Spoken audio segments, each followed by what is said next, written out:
Good afternoon, everyone. If you could please take your seats, we're going to get started. Welcome to the Arctic Research Consortium of the United States, ARCUS. My name is Bob Rich, and I'm the Executive Director. Thank you so much for coming to our 13th Arctic Research Seminar Series presentation in Washington, D.C., where we're delighted to welcome Dr. Bob Carell. ARCUS works to connect Arctic research across boundaries through communication, coordination, and collaboration, providing the essential intangible infrastructure that's required for research to advance. We're a not-for-profit consortium of organizations and individuals working together in support of inquiry, discovery, and understanding in this important region and informing sound decision-making. This seminar series is designed to provide unique access to some of the leading Arctic researchers and leaders for federal officials, members of the D.C. policy community, and the broader public interested in the changing Arctic. The ideas shared here represent the cutting edge of what it is that we're learning and exploring up north, and also what it means for the U.S. and the rest of the world.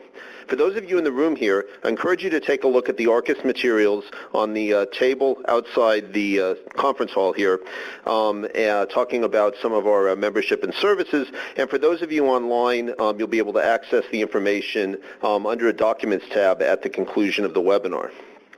If you're in the room, you should have received a seminar evaluation, which we really would like you to return to the registration desk at the end of the seminar. We're currently planning upcoming seminars and need your suggestions to select the best possible speakers. Online, you'll have an opportunity to fill out the seminar evaluation at the conclusion of the webinar, and please stick around for just a minute to fill that out at the end. We'd really appreciate it. For those of you on Twitter, we encourage you to use the hashtag #ArcusWebinar to discuss the event. So we're currently joined here by more than 160 registered participants online from throughout the U.S. in 15 states and in Canada, Denmark, France, Russia, South Africa, and the U.K., and about 25 people here in the room in Washington, D.C. For those of you on the webinar, my colleagues are available to answer any questions that you might have about ARCUS or Arctic research, and to forward to us here in D.C. any questions that you might have for Bob. You'll have the opportunity to submit text questions by typing your questions into the chat box in the attendee display. You can send in your questions at any time. You don't need to wait until Bob is done talking, and we'll collect them and address them during the Q&A session at the end. Whether you're here or online, we invite each of you to become an ARCUS member. Currently, all types of organizations are eligible to become ARCUS members, including academic institutions, government agencies, corporations, and indigenous organizations. Also, any individual who shares our enthusiasm and passion about the importance of Arctic research can become an ARCUS member as well. I invite you to join us. You can sign up at www.arcus.org, or we can take your membership here today if you'd like. I want to take a moment to acknowledge our partners in this seminar series, the Consortium for Ocean Leadership, which enables us to use this excellent meeting space. Thank you also to the Polar Research Board of the National Academies of Science, Engineering, and Medicine for their assistance with registration. And of course, I want to thank the National Science Foundation Division of Polar Programs for major financial support that enables ARCUS in this seminar series. Now let me introduce our speaker. I first met Dr. Bob Corell here at the Consortium for Ocean Leadership, where he serves as a senior fellow. Bob has quite a distinguished CV, and I'm really not going to go into all the details. I'm just going to highlight a few key points. He was Assistant Director of Geosciences for the National Science Foundation and Chair of the U.S. Global Climate Change Research Program from 1987 to 2000. He has had many recent appointments since then, including the Global Environment Technology Foundation, the University of Miami, the University of the Arctic, and the University of Tromsø, Norway. He's contributed to many reports and publications, including as the chair and lead author of the 2013 UN Environment Program Yearbook, The View from the Top, and the 2016 UNEP North American Regional Assessment. He's the lead editor for a book that's going to be released next month entitled The Arctic and World Affairs, Emerging Issues and Policy Responses. Bob is an oceanographer and an engineer by training, and he holds degrees from Case Western Reserve University and MIT. Personally, I say that he's not only an eminent researcher and teacher, but he's also very approachable, personable, great sense of humor, and it's really my distinct honor to welcome to the Arcus DC Arctic Research Seminar Series Dr. Bob Carell, who's going to tell us why the Arctic matters at all. Thank you very much. My pleasure indeed to be here and to meet with you here in this room and all of you out there in the ether of the internet. So what we want to do is talk about whether the Arctic really matters to anybody other than the people who live there, and explore some of the implications of this rapidly changing place and what it means. This video series is given to me by a really remarkable man who's been documenting the change in the world. So let's look at what's happened and how it is that we got where we are. Well, we're up at 410 parts per million, as many of you know, and this is how we got there. For the last 10,000 years, less the few hundred years of the Industrial Revolution, we've been adding about 0.002 ppm per year from natural processes, but we have then, in the last 250 years, marched it up to where we are close to 2 to 3 ppm per year, or a large increase. I'm going to turn this so I can see this a little better. I want to show you a little history of how it was we got here. When we started the Industrial Revolution, say 1750-ish, there were only less than 1 billion people on the planet. And as I indicated, relatively modest emissions of CO2 from natural sources. I would like to have you look at a little video that depicts what's going on the planet starting in 1751, but notice the emissions that are given. Forget about the number, it's 2, so you can keep track of orders of magnitude. So we're going to see a little video, and it starts over there in England with the Industrial Revolution. As we turn the century into 1800s, you'll see, can we turn this light off in the front here? We'll start to see it migrate into Europe, and towards the latter part of that century, we start to see it light up in the United States, but nothing anywhere else on the planet. And then as we really move through the 1800s, things really light up, and there we go. Slowly things start to help. Japan comes on board, a little bit in South Africa, but it's dominantly a play in the Northern Hemisphere. And the color, red is the most intense emissions, and blue is lower emissions. So we're moving up into the 5,000, 6,000, turn this last century, and now we're up to 2010, and if we go to today, we're up at 10,000. So we started at 2, and we're at 10,000. That gives you some idea of the hockey stick issue, which dominated the play for so long, is unarguably demonstrated by these kinds of numbers. But now we have 7.5. We turned to 7.5 billion people yesterday. So it's moving fast, as you can well imagine. The CO2 that goes into the atmosphere mixes very rapidly. In fact, the CO2 that we all put in the atmosphere here is likely to be mixed pretty much globally within a year or so. It's very rapid, so we don't have to measure it everywhere, which is really important. So that's where we are. Where did it come from? Most of it comes from fossil fuel burning. And if you want to use numbers, 90% from there, 10% from deforestation. And for order of magnitude, half of it goes in the atmosphere, a quarter of it goes into the photosynthetic processes of trees and plants, and another quarter goes into the ocean. The one in the ocean becomes the dominant play in the end. Now, the Academy, in its wisdom, in my view, has sponsored this idea of the Arctic matters, and I want to focus on the global consequences. There have been lots of talks about what's going on within the Arctic and how it's affecting indigenous people, but I want to put the focus on why the Arctic might matter to anybody who lives in the mid-latitudes or even in equatorial regions. So that's where we're going, and that's what I want to talk about. And I want to do it by exploring these ideas: sea level rise, the opening of the seaway, weather extremes, acidification of the ocean, thawing, and then some global trends, the world in which I'm going to argue that all of us, no matter our age, will be living in the decade and decades ahead. So let's look at sea level.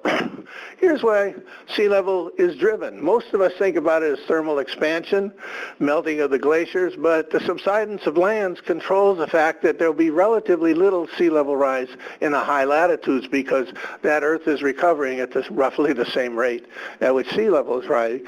The other, which is not widely known but affects the east coast of the United States dramatically, is as the currents slow down, such as the Gulf Stream, it doesn't suck water out of the rivers so dramatically, and that adds to some sea level. In fact, one can argue, at least where I live near Miami, that the 50% above norm is largely due to this latter factor.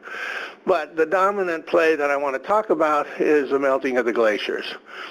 So the glaciers have been a dominant play. They're a product of the 100-year cycle, every one. And this is a 70-kilometer long channel where most of the big glaciers are melting into icebergs come in the west part of Greenland.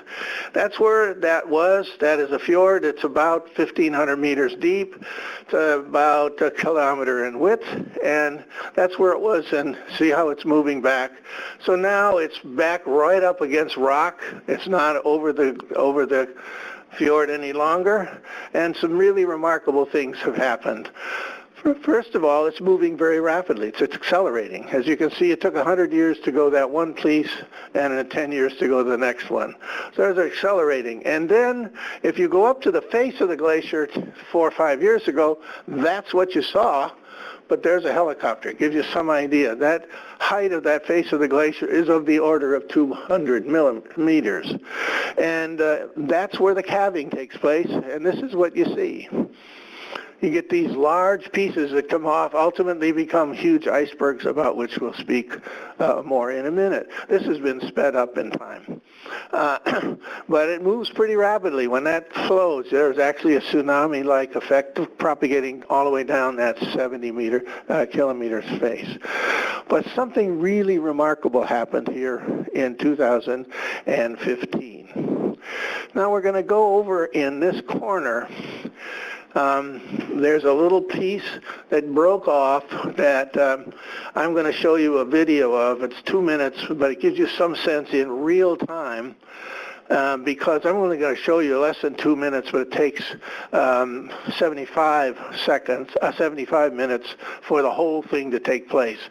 And I think if you think about your physics, those big hunks of ice, there's got a lot of energy to turn those very fast, so they turn quite slowly, and you'll see that in this next video. So here we go. And you'll hear some video from the boys who are taking the film. To give you some sense, what left this piece of ice coming off in those 75 minutes is of the order of the size of Manhattan Island. So it's a big, big piece. It's a little shy of 7 cubic kilometers of ice. And you can see, look at the size of that. The top to that bottom is of the order of 200 meters. You can see, this is real time. And it's creating not only big icebergs, but just gobs and gobs of these small growlers, these small pieces of ice. And you'll see some blue ice come up. There it starts to come up. That's probably 200-300 years old, 2,000-3,000 years old. That piece coming out there is of the order of a couple hundred meters high. So that gives you some idea of how these kinds of icebergs are formed. That peak there, I've measured that peak. It's at about 120 meters off the ice. That's one of our research vessels. So let's see what that might mean. Last summer, I was trying to track down what happened to some of that stuff that occurred in September of 2015, and we think this is one of the pieces. She was of that order, 100 meters high. She's over a kilometer in length, one hunk of ice, and there are lots of them. I may have a picture of some of them, but let's go on to the other mechanism that sea level is rising, and that is the melt ponds on the ice. These melt ponds are all over in the summer. I started going here in 1968. There were never a melt pond of any kind. Spent 4 months up on the ice, not a melt pond anywhere. And now they're everywhere. And and those are fed by water channels, and eventually they dig these deep channels. Those deep channels drill holes in the bottom, and those things called moulins allow the water to go to the sea, which might be 2,000 meters from the meltwater surface, so not too smart to stand at the edge of one of these. These holes are fairly big. These are films we took last summer, and those holes are of the order of 10 or 20 meters in diameter, and they go all the way to the bottom. So it gives us some sense of what we're likely to see in sea level. The mean value that everybody's sort of reporting now is a little over a meter by the end of the century. But that does not include any abruptness that might be caused by the Pine Island or other glaciers in Antarctica that drop large hunks of ice into the ocean. So the sleeper in the sea level is the rise that this will go on for hundreds of years. If we stopped all today and the temperature remained what it is today, elevated a little over centigrade, sea level will rise for hundreds of years. So this idea of a 2100 number, and you can see all the slopes are going upward at that stage towards these higher levels, and we know from the paleo, the past history of the planet, we're talking many, many meters of sea level rise that are packed into the system already. This gives you some idea of historically. At the lowest point, when we had all that ice on top of the planet, we had a sea level which is almost 400 feet lower than it is today. Those numbers are hard to comprehend. Then we have these melt puddles occurring, abruptness probably mostly coming from Antarctica, where big pieces of ice go in and add a meter or so of sea level rather instantly. So let's go to the opening of the seaway. This is a big deal. This is driving Russia completely crazy.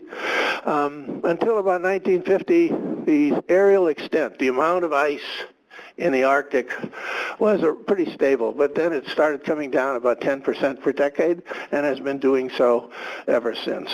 So this is what the biggie is. That's the volume of ice we've lost and will not regain unless we pull some CO2 out of the atmosphere. We will not get that ice back, and it's 75% of it gone for good. That's a big number. And in fact, what it means, if you look at this meter, look at the over right hand corner, that tall is the old ice. The old ice is leaving, and it's being replaced by young ice simply because the Arctic ice spins clockwise and spits out old ice, and the new ice recovering, of course, is much softer, thinner, and it's all only about a year or two old. And so that's what you get. Jammed up against the Canadian archipelago is the old ice, and the rest is pretty open. That ice can go through it pretty much with the lowest level of icebreakers. In fact, they're building ships that have that capacity to go right through the middle. So that means the opening of resources there is a big issue. International shipping, and Korea, China, and Japan have increased substantially their interest in investment in the Arctic, because those three countries last year build 92% of all ocean-going ships that weigh more than 100 tons, which is nothing. My sailboat weighs 10, and it's only 36 foot long. So there is an increase in shipping through the northern sea route, the NSR, as the Russians like to call it. Not a big deal. It's slowly coming, and it's almost all terminal shipping. In other words, shipping out of Russia or shipping into from other markets around the world. So you'll see a lot of this kind of stuff going on, and there's been a modest increase. It's not been substantial. People talk about it as the biggest deal around. No, it's slow and easy. So, and this is why. And that's the real reason why. Hard minerals like palladium and nickel, diamonds and so on. The largest recent development dynamine is in northern Russia, right near the Arctic coast. And the rare minerals, 25% of them are expected to be in the Arctic. Almost all the rest is in China. So the world cares about it because everything we're talking on, your cell phones, our computers, cannot function out without those rare earths. You can see the other things that dominate the interest as well. So let's go to extreme weather. Most of you in this room and those out there understand that there's something going on here. I think the simplest way, if you heat the atmosphere, its ability to move water around is going to be increased. We call that the hydrologic cycle. And in fact, the United States has seen a 30% increase in intense rain since about 1980. Even though the total amount of precip hasn't gone up much at all. And as a consequence, those rivers that have been carved for 10,000 years without any major change in the rainfall precip can't handle this, and that's why we'll get a lot more flooding. And we'll see more extremes and heat and others, and I wanted to show you why what happens up in the Arctic is a messy mess up there. As this ice begins to disappear, you all know that the snow and ice looks like a mirror, so about 80% or 85% gets reflected back. However, when the ice is gone, about 85% of it is maintained and absorbed either into the water or the land mass. So there's a mess here, and it's kind of simple. Cold here at the pole and hot at the equator. That difference in temperature has decreased, and we'll show what that means. The other thing is the atmosphere always has a vector going north. What is it going to do when it gets to the pole? It can't go over the other side, and so it creates a spinning process.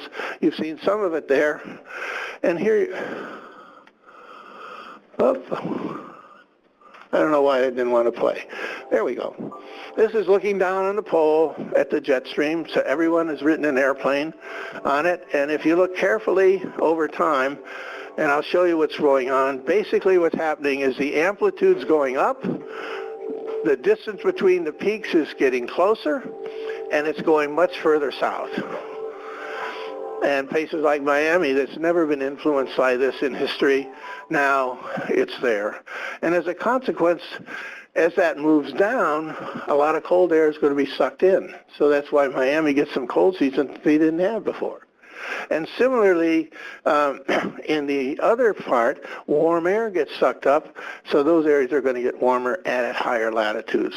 So these things really matter and affect the weather system on our planet. We could talk a lot more about it, and there may be a question or two. This also, the acidification thing is kind of a sleeper. And the reason is not very complicated. If you put more CO2 on top of the water masses, ocean and land water, it's going to be absorbed. Being absorbed. And two things are going to happen. They're going to increase the concentration, and secondly, it's going to be turned to carbonic acid, and our carbonic acid is going to change the acidification level in the ocean. So let's have a look at that.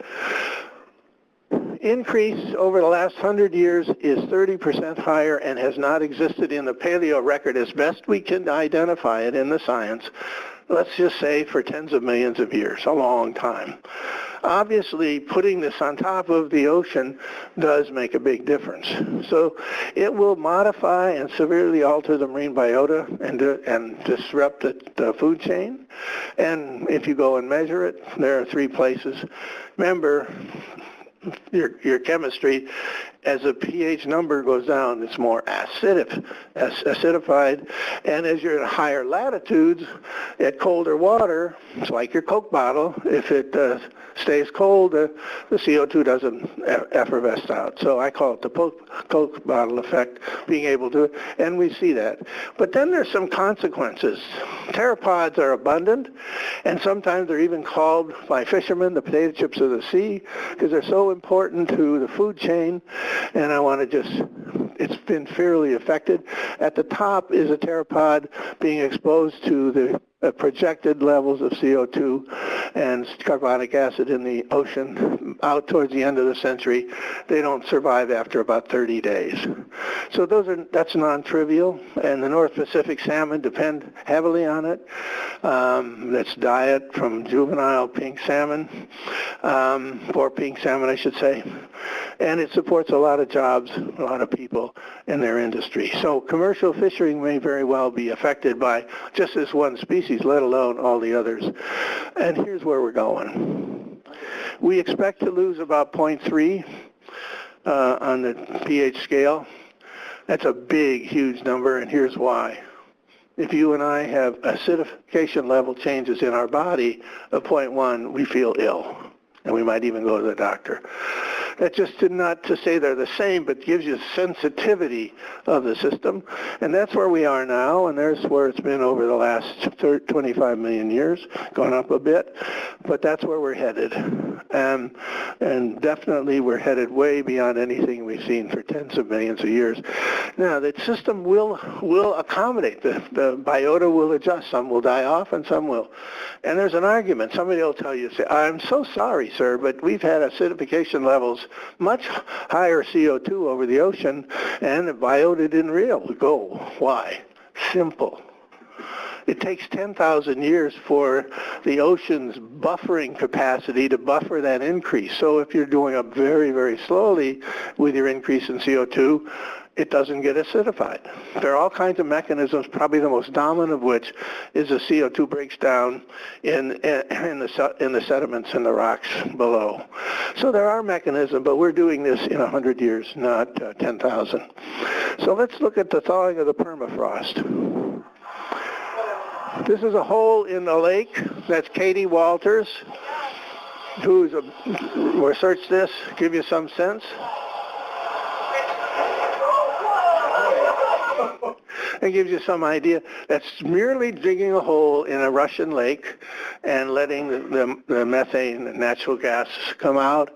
And these bogs are really, really emitting quite a bit, but still not in a range to be dangerous. Even though we'll see permafrost changes like this over the next 100 years, the real pink areas will increase pretty dramatically, and you'll get some sense about the spatial change. Right now we're in pretty good shape. There's not a lot of thawing permafrost in the last 10 or 20 years, although some that's too small to show in this depiction.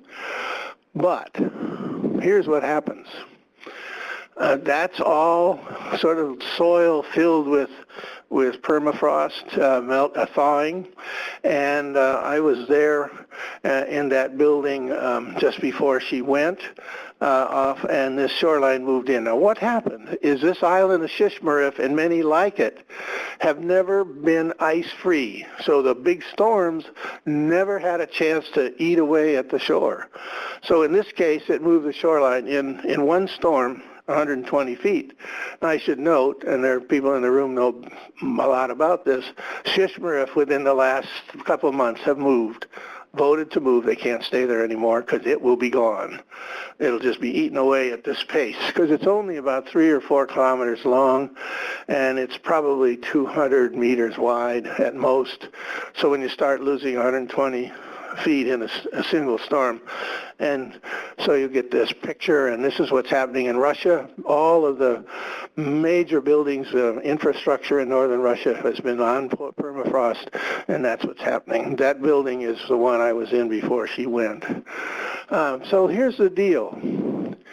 And the thing to think about, mostly CO2 has a lifetime maybe up to 100 years, but it's the global warming potential. In other words, the potential of actually influencing the climate system is the beginning point called 1.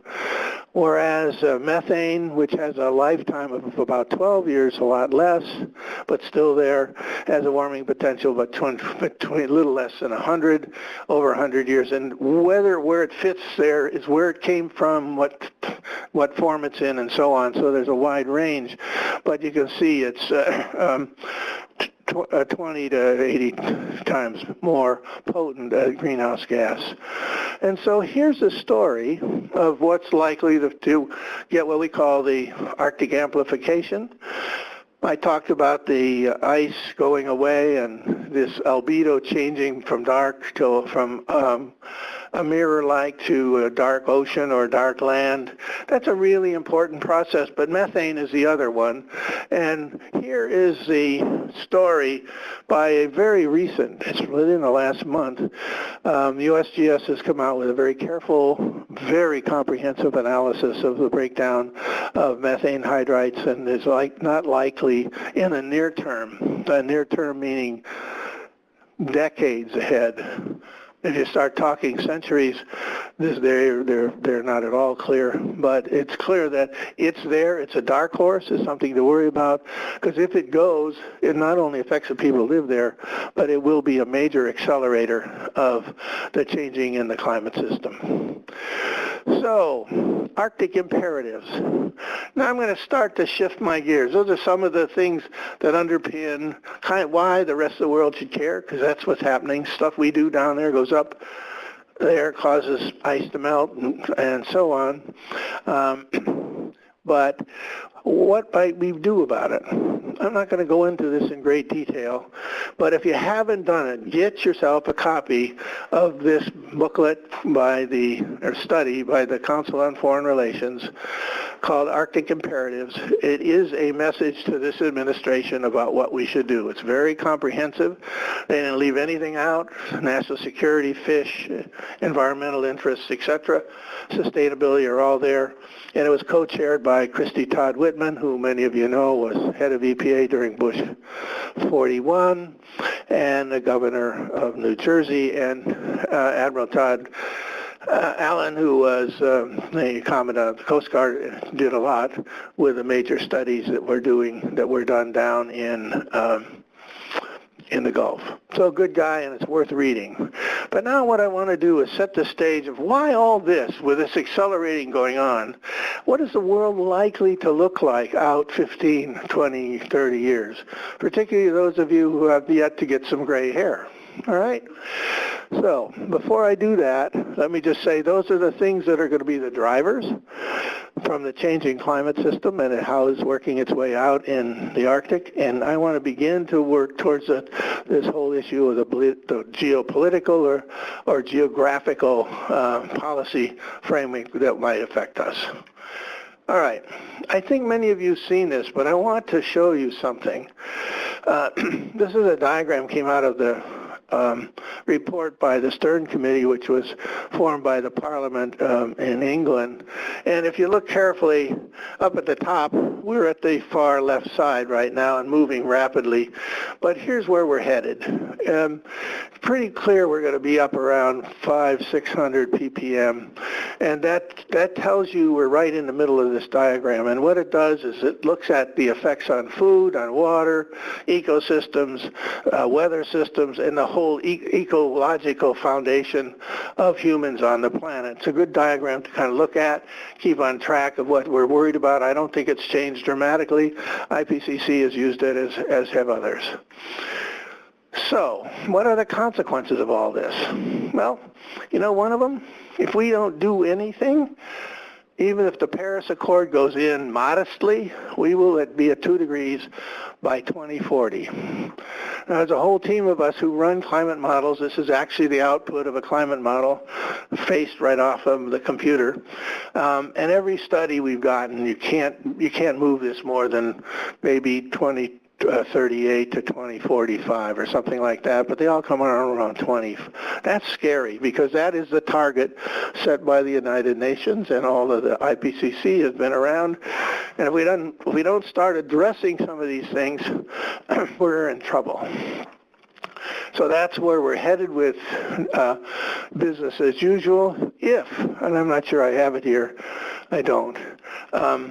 If we in fact implement everything in the Paris Accord, we'll hit 22 degrees towards the end of 2040s, 2048, 2050. And the reason we can say that is there are lots of climate models that can be run. They all end up the same way. And the reason they do is that the near-term climate models really work very, very well. It's very difficult when you get out to 2100. But when you're talking about 10, 20, 30 years from now, they're all pretty much all the assumptions are pretty much lying on top of each other. So what does this mean for the rest of the world? What are some of the socioeconomic challenges, and what are the consequences for the Arctic region, but more importantly for the world at large? Here we go. In the United States, every 4 years, the National Intelligence Council is obliged to prepare a global trends document, and it's to look out 10, 15, 20 years, okay? And this one I'm going to start with is the 2030 projection, okay? It says the population of the world will shift dramatically towards the middle class. In other words, impoverished people will go down. And that's a fact, why the United Nations works so hard with its many efforts to reduce poverty. The middle class will expand. Individuals move in that middle class. What are they going to want? More stuff, more energy, more food, more toys, more cars, the whole 9 yards. Those are all legitimate ideas. But we need to calculate that in, because that's going to be underpinning all the science we do. And if we don't take that into account, it's like using money without discounting it out 10 years. We got to discount out our social structure because it's changing so rapidly. So it'll be transformed, and here's what it might look like. This is the projection that most by 2050 of the percentage of people on the planet in the middle class will be in the Far East. We still will be there. We won't have lost our middle class, but it won't grow hardly at all. So all the growth in that population that I mentioned earlier, and I'll show you a little more in a minute, that population trend is going to really move people out of poverty, out of low income, into the middle class, and not much happening in so-called the rest of the world. So that's where we are now. That's where we're likely to be in 2030, and that's where we're likely to be. Here's the population issue. I just got this out. It was published by the World Population Program of the UN. That's what they're saying now, that by 2030 it'll go from this 7.5 that I noted a few minutes ago out to 8.6. That's 1 billion more people. And remember, a lot of these other people, including some of these people, will be going into that middle class. By 2050, it's just shy of 10 billion, and they're projecting it plateaus. It doesn't look like it, but they're suggesting it's going to plateau in the 11 plus billion people. Now remember, I showed you that in 1751, we had 790 million people. So energy has been the growth pattern for not only the fact that you and I could be in this room and on this wonderful internet where all you wonderful people out there listening are located, it's because we had energy, and that energy enabled us to transform all kinds of materials that give us what we have. So the issue is that energy is not the bad boy. What's bad about it is we need to think about getting it differently and maybe being more efficient in what we are using and how we're using it. So the demand for resources, these numbers get shifting. I try to get these out as frequent as possible, but those are the best numbers we have. But food demands are likely to go up by 50, and energy close to that over the next 15 to 20. That's a big deal underpinning what I keep trying to think of this. It's like got to discount how the world functions at the same time we discount money to understand the world in which our science is played out and how we make assumptions about what's happening even on timescales of a decade.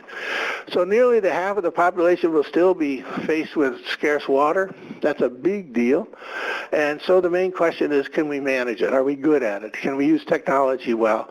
And can we implement adequate governance, not government, but governance mechanisms? So that's kind of the deal. So now, 4 years later, we get a new one. What's going to happen now? This is tough. The rich are going to age a lot better.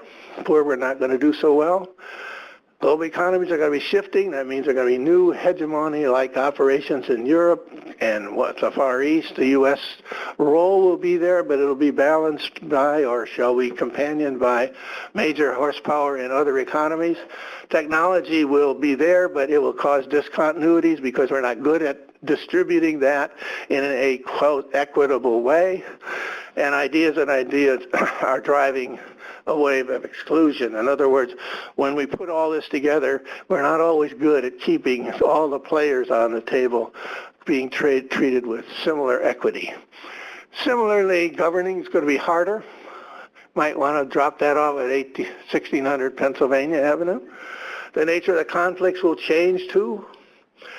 And these are going to be the issues we're going to hear. Climate, environment, health will dominate the attention of people around the world. This is the product of a group who bring in the best in our nation around the world, including Rand Corporation and people like the McKinsey Global guys.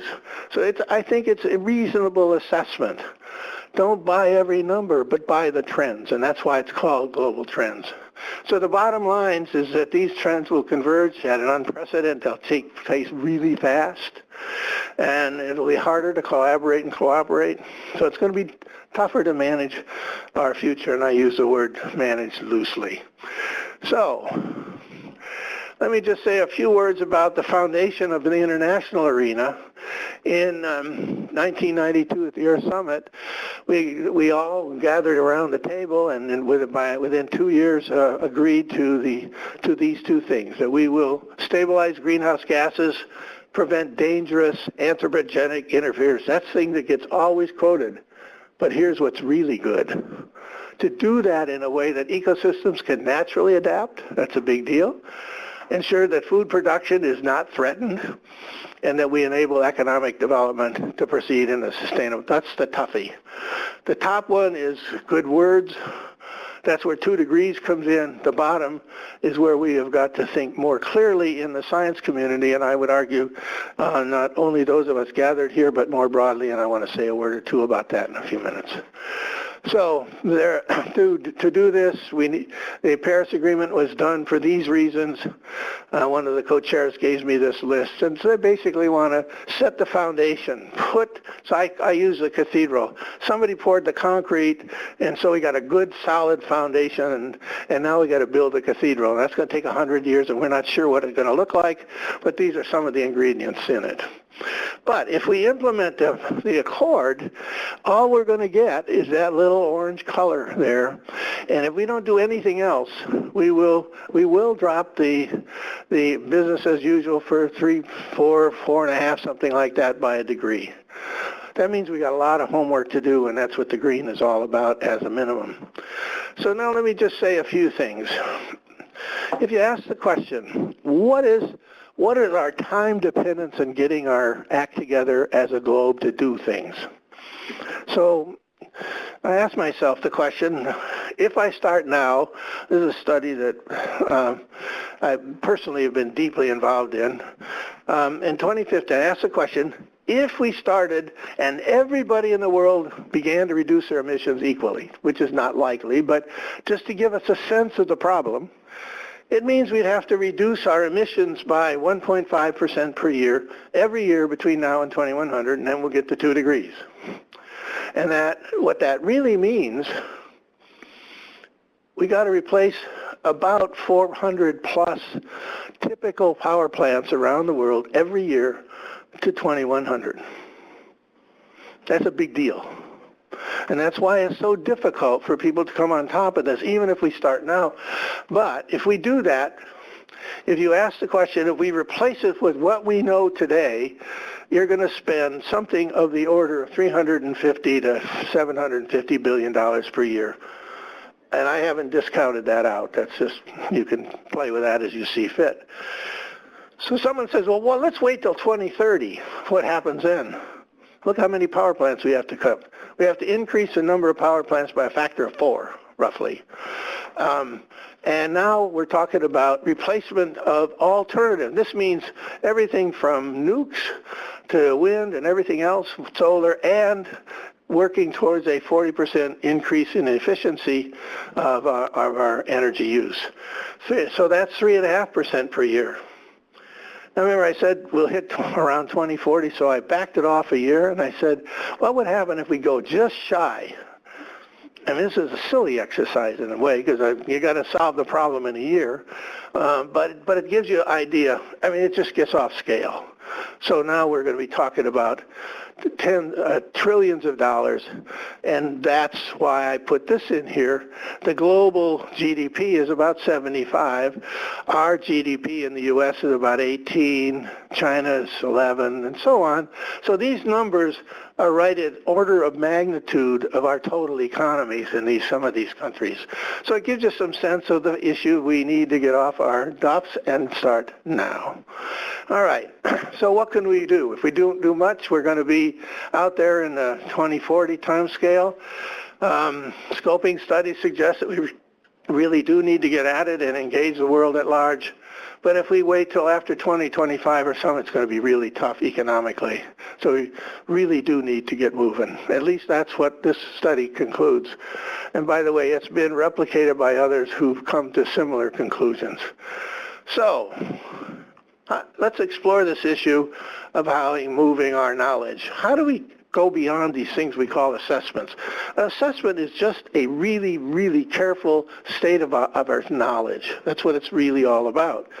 But if we're going to move this in a way that helps the process that I've tried to describe as real that we're going to have to do, then we're going to have to take science knowledge and its consequence to some sort of action that we in the science community are facilitators or contributors. We're not making those decisions, but it means we have to be at the table. We have to be at tables like this one. And here's how we function. All of us as scientists, we spend a lot of time working on our knowledge base in the earth sciences. And we have some home in which we live, a university, a laboratory, that governs a lot about how we do things, including getting tenure and other things of that nature. But then we have to have the funding and an essential infrastructure. So that's the world that we in the science world, so you wiggle any one of those corners and the whole system has to adopt and adjust it. If we don't take cognizance of each of them, my argument, we will not make much progress. So let's explore this idea of moving knowledge to action. Several university presidents are now on board, and I want just to let you read it, an institutional culture that is increasingly dedicated to the advancement of the academic endeavor. In other words, we want to make our homes healthy, but we need to do that by serving the public's needs and interests in a more explicit way. This is a statement by Michael Crow from University of Arizona State University. Our academy friends have come to us and said we need more use-inspired research. That doesn't mean it's just applied. It means it's driven by a need. We need to know how fast that glacier is melting in Greenland. We don't know. We don't know how fast those things are coming. We just know they're coming up at twice the pace. That's about all. So the academy's in the game. Our indigenous cultures are saying the same thing. We've lived here for a long time. There's some things we've understood that maybe we could be players in the game. So I'm going to argue that we're faced with a transformation, a need to kind of move into a new epoch where we go beyond our published papers, our assessments, to a more active integration and connection to the science policy interface so that we connect more directly to socioeconomic and human well-being and the needs and interests of our colleagues around the planet. So we might do this because we know what we're up to. We need to understand ways to articulate that in a more community-wide perspective. We're not well structured to do that. We need to restructure ourselves. And the ball, I would argue, is in our court. We need to, in my view, organize and managing our collective future in ways that we really do this and where the science is in fact contributing in the advancement of our homes in which we live, but more directly to serve the public needs and interests. So a concluding thought, and I'll just let you know, John Maynard Keynes wrote this 80 years ago. It's sort of real. I'm not even going to read it, but it's true. I know it's true in my own life, let alone working in the world I do. But what I want to do is remind us that we've known a lot about the Arctic. That's a map from 15 95.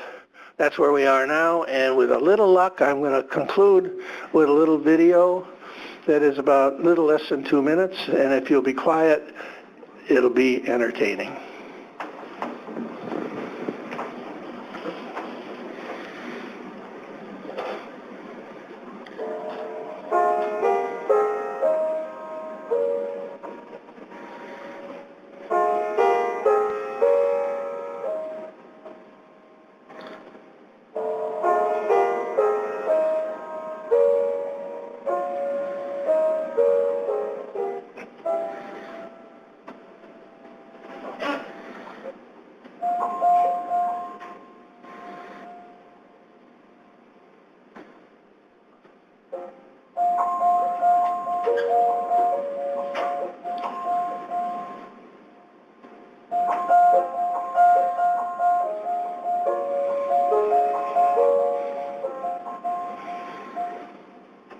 It's real. He's there.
Thanks so much, Bob. Can you step back to the lectern, and it'd be wonderful to see if there are any questions. We can take questions from people in the room or online. Please type your questions in the chat box, and I will relay them to Bob. Any questions here in the room to start out with? John, are you waving your hand? Yeah. Okay, John Farrell. Bob, thanks very much. You're in an interesting position because you were intimately involved with NSF and with the U.S. Global Change Research Program. In your talk, you argued that we need to restructure things. If you were at either of those institutions now, how would you restructure them to address the kind of issues you talked about today? The first thing that I would, thank you, John, we need to sit down at the table with all the partners in a way that we don't. We tend to do our thing and drop our assessments out there, get a big deal. But to borrow, and Mike knows this, the thing that we did in the early days, every summer we had the science community prepare some idea of what the agenda might look like for the next budget cycle. But then we go off for a week, and in the room we had 30 members of the committee staffs on the Hill. We had 30 people who were in the agencies who had to implement these programs. We had 30 people from the science community who would have the idea. And then we had some outliers that came in from industry and NGOs and all. And we would sit down for a week, and we'd pound out what it would we do. And when we're done, we all owned it. So whatever we do, whatever we as a community do, we can't lay down what we think everybody should do. We should join forces with those to identify this more use-inspired. This doesn't mean we get away from funding the great science that just comes from a very active mind, but add this to dimensionality. And so if you come up with that agenda, then nobody fights you. The people on the Hill are there. People in the agencies are there. Eric Block once called me aside and he said, I don't know why the hell I'm the director. You got all the money. And it was because the relationship of our community, the community-wide, was tightly connected to those on the Hill who had to make the budget decisions, the agency people, the OMB people, and things like that. I don't know where you do it the same way, but getting that joint ownership is the issue. Thanks. Thanks. Okay, over there. And you state your name, please. Mike McCracken. Hi, Bob. It seems to me when you presented the objective of the UN Framework Convention and you get down to the third qualification, namely that we have to do it in a way that the economy can adapt. The traditional view that means we need to go slowly, that we need to take action slowly, whereas for the other ones, to allow agriculture and to allow ecosystems to adapt, you need to take actions quickly so that it slows climate change. It seems to me we need to reinterpret that third point. We need to get across that industry needs to understand that if it doesn't adapt fast, the situation is going to be terrible, and that fast adaptation is going to be the only way that we'll get through this. I mean, do you think there's a chance of communicating that out to this broader community? Mike, I'm really pleased you had asked that question. You know, Mike and I know I did not plant this. At any rate, I've made some statements like this not long ago, Mike, and I was invited to Frankfurt to meet with the head of the European Central Bank, Mario. He wanted to know, why are you focusing on this kind of question that he's talking about? How do we make that machinery work? And the discussion, which was only 20 minutes in length, but a fair amount of prep, I can imagine, that you might imagine, it said to Mario, you know, you got your hands on two things as the central bank system. In the U.S., it's the Fed. It was formed in Bretton Woods right after World War II. Only 44 nations created the central banking system, and that is what's in place today. And some of those other 150 nations are not too happy that they didn't get to play. But I told him, I said, look, you guys have your hand on the throttle, and that's called monetary policy.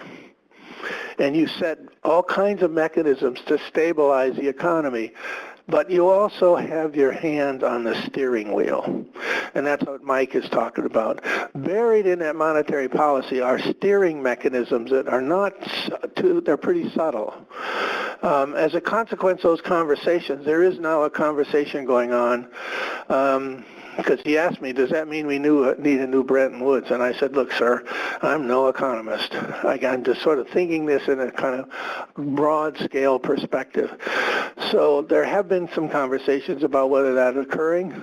The answer comes back, it doesn't look like we got the right timing for doing that right now, then everybody would understand that. But Mike, you're absolutely right. The mechanisms, and the reason the central banks are so important, they set monetary policy, and that sets banking policy, and that sets how it is we get money to do all those things that are buried in that second thing about food, agriculture, water, and an adequate economy. I think there's a lot to talk about here, Mike, and I just get a little whisper into the corner we're going to have to work in. Great. So I have a question online here from Jim Gamble. It's about the role that Arctic indigenous people can play in Arctic research. Can you expand a bit on that, and perhaps from your experience with the Arctic Climate Impact Assessment? Thank you. Hey, Jim, how you doing up there? He's been a major player in our community, and we appreciate the there's no question about indigenous or more local knowledge. There's all kinds of words that describe it. It's knowledge that goes through its own peer mechanism, and it has guided the reindeer community in northern Norway to be there for 7,000 years, and they're still there, even though we went through 2 warming periods and a little ice age, and they had to adapt and adjust it. The best I can tell you is by including them, Jim, from day one as equal partners at the table, they need to be at that table I described briefly, so that their knowledge is put out there. They have their own mechanisms. The mechanism they have is creating elders. Elders become the storehouse of knowledge and the peer mechanism by which they do their business. A little story, when we did the assessment some years ago, we decided that we would have them as equal partners, and one of the members of the science community said, over my dead body, are we going to have that apocryphal knowledge? And I made a deal with them. I said, the deal is they're here for a year. And if at the end of the year you still feel the same way, we'll reassess it. At the end of the year, he stood up and he said, if you don't keep them, we're going to fire you. And I said, why? He said, I learned more from them that has moved my research at least 10 years ahead, because I saw things I never saw, and I'm going to work with them more closely. So they have a storehouse of knowledge that is really parallel with and contributory our collective knowledge. Thanks, Jim. Great. Over on that side? Do I have to hold it? No, just so it goes green. Okay, thank you. My name is Wayne Roth. I consider myself a climate activist. I'm a member of 350.org. Good. How can you take this presentation and give it to Rick Perry and Scott Pruitt? How do we influence politics so that they wake up? I mean, the people at this table could do something to really push the activists to take the science information and deliver it to the politicians who really need to hear it. How do we do that? Tough question. By the way, I think it's a central question, because it's not only true here in the U.S., but it's true elsewhere around the planet.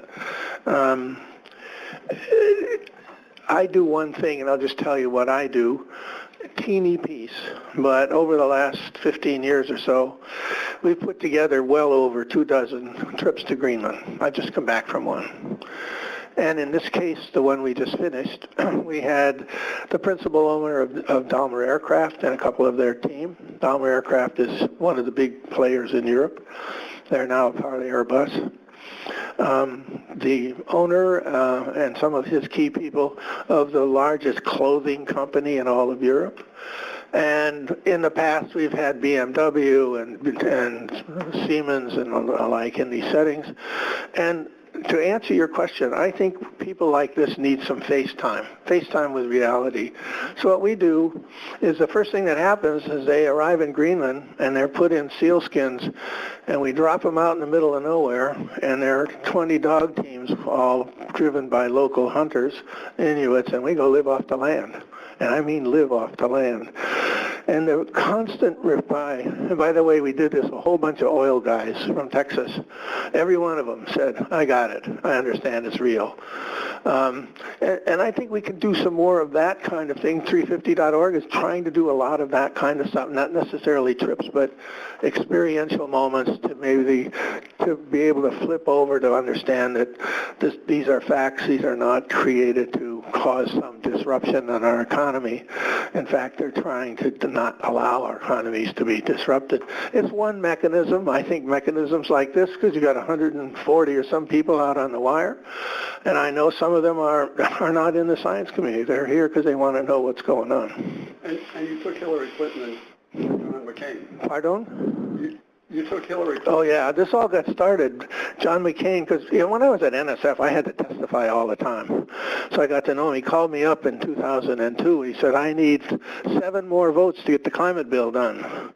Can you arrange some trips? So 3 trips to the Arctic, 1 to the Antarctica. We took 40% of the U.S. Senate. That's cool. And they got it. Now, I'd probably get in trouble, but I'll tell the story anyway. On one of the trips, John Sununu Jr., his father was chief of staff for the first Bush president. This gentleman, his son, has a PhD in engineering from MIT, and he was a senator from New Hampshire at the time. And he was on this trip. And McCain says, sit next to him at dinner tonight, and I want to know what he thinks. So I sat next to him. It's easy because his father and I were graduate students together, so there's a little personal side that makes it easier. And he said, look, Bob, I got it. There's no doubt. This is real. The science is rock solid. So I said, what are you going to do when you get home? And he said, nothing. I said, so why wouldn't you do that? He said, they would do everything to kill me. That was in June or July. He calls me up in January. He said, I have to make a climate presentation at the World Economic Forum in Davos. Will you prepare the PowerPoint? What do you say to that, huh? U.S. Senator, and I did. He did it. The Tea Party came out, killed him in the primary, and he lost his seat. I have seen him since. He said it was still the right thing to do, even though it cost me another term in the Senate. And I hope that doesn't get torqued by anybody in the media. This is a reality. These people are faced with real detailed things in their own personal lives as members of a party or a Senate or a House, and they're trying to work around that. And we might disagree with it. Our job is to help translate our understanding in the ways that then they can do things that might otherwise be not done. These trips to Greenland have changed so many business plans that it's beyond my ability to keep track of them. But when you go out and live off the land, and there are no facilities out there, you're fishing for the food you're going to eat, etc. And all the other things we have to do, including our privates, have to be done in a way that, as one person said, I lost my dignity on this trip. And that clearly was a woman, to say the least. Anyway, your question is right on target, and all of us in this room and all of you out there, think about how you personally might answer that question and what you might do, because it's the sum of these actions that in the end will turn the day. So what would you say, and this is a question from Lee Welling, what encourages you the most in our current situation? What gives you hope as the Arctic glasses may be half full? You know, this is fun up here. Hi, Lee. Lee Welling is a giant in our business. She works for the Park Service and really brought the whole issue of climate change into managing our parks. And she's up in the Beringie part of the world today, up in Alaska. Lee, I don't have a simple answer to your question, but what you did with the Park Service is you brought the reality down. You showed that it would affect the life of the parks in the future, and that you then built mechanisms to better plan the future of our park system. There was a second part of your question. Will you just repeat it for me? What gives you hope? Oh, yeah, what gives me hope? You know what? It's real simple. Mother Nature's in control. And when she's in control, our job is to go and march with her, understand how we people are influencing her course. But in the end, Mother Nature's going to do what she does. And Lee's a really good example of how taking that and bringing it down to a practical level to help managing, if I think the number's right, Lee, 397 parks or similarly noted things in our Park Service. Now, there's optimism because there's a way forward. And the other thing is human resilience, in my view, has always responded to challenges. We may not have perceived the challenge yet strong enough to move, but we do, both as individuals and as collections in governments or countries. But I think the resilience is still in the human condition, and while these stories I've been told are Bob Carell being Darth Vader and then saying, why are you so optimistic? Lee knows why, because we get to do things. All of you gathered here in this room and abroad, out on the internet, are working to do exactly that. All right, let's see if we can do a couple more. So I have one online here from Patty Matroy from Bigelow Laboratory, and she asks about the three academic steering mechanisms that you talked about in the pyramid. How can we get the academic peer review system to view such research positively? Wow. as I said, the ball is in our court. We really do have a job to rethink our management of our enterprise. You know, we came out of World War II with this marvelous document called Science, the Endless Frontier, created NSF, created ONR, and eventually NIH and NASA and NOAA and all the rest, as ways in which we could better understand the world. And we got into a comfort zone. We submitted our proposals, and you know, the success rate at NSA might be 40% or 30%. We got pretty comfortable with it. It's only less than 10 today in many parts of NSF. But the rethinking is going to be to connect back our own institutions, are going to have to integrate this idea of use-inspired research is as legitimate as others. Even, I mean, somebody will say, well, is that applied? No.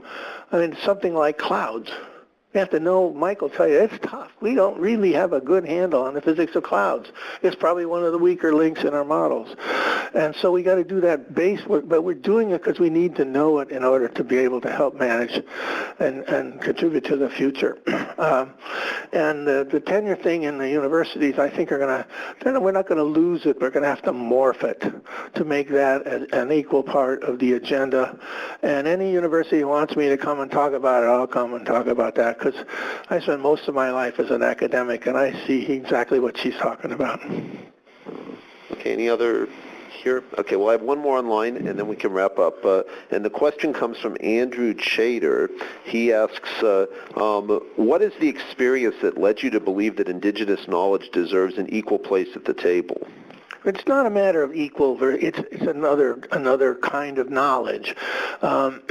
The experience we had with the Arctic Impact Assessment, if you talk to all the science guys and gals who really were a part of it, they found the knowledge useful. They morphed it with theirs and came out with things that would not have happened otherwise. They have their own peer review system.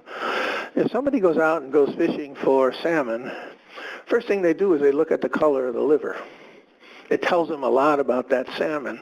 And if it's not what they think they do, they go to one of their elders and say, I don't understand this. This liver isn't right. Can you help me? And they'll work there, and they may say, look, that's always true in this river stream. Don't worry about it, or, you know, it's a big deal. That's a little tiny story. But when you put that with our ability then to look at the enzymes and all the mechanisms of the life of that salmon, we can probably move some things forward, or better still, open some doors of knowledge that we might not have pursued. All right, well, thank you very much. Please join me in thanking Bob again.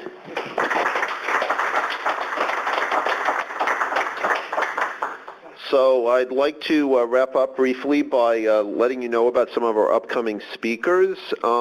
Unfortunately, we don't have dates pinned down just yet, but we will send you an email when we do. We expect to be having this summer Sandy Starkweather from NOAA talking about the U.S. Arctic Observing Network, James Kendall from the Bureau of Ocean Energy Management, and Thomas Wagner from NASA. The recordings of this seminar and all the seminars, along with the slides, are available on our website. This one should be up within a week or so. So please feel free to go there if you missed something or would like to get some more detail. Again, please consider becoming an ARCIS member. We would really love to have you be part of our team and work with you to advance the connections across Arctic research. And finally, I wanted to put a plug in for a new exhibit that's opening up at the Smithsonian in August about narwhals. And I believe that there's a representative from the Smithsonian in the back who can help you with that if you're interested in that. And with that, let me wrap up, and thank you very much for participating today, and look forward to seeing you on the next seminar. Have a great rest of your day.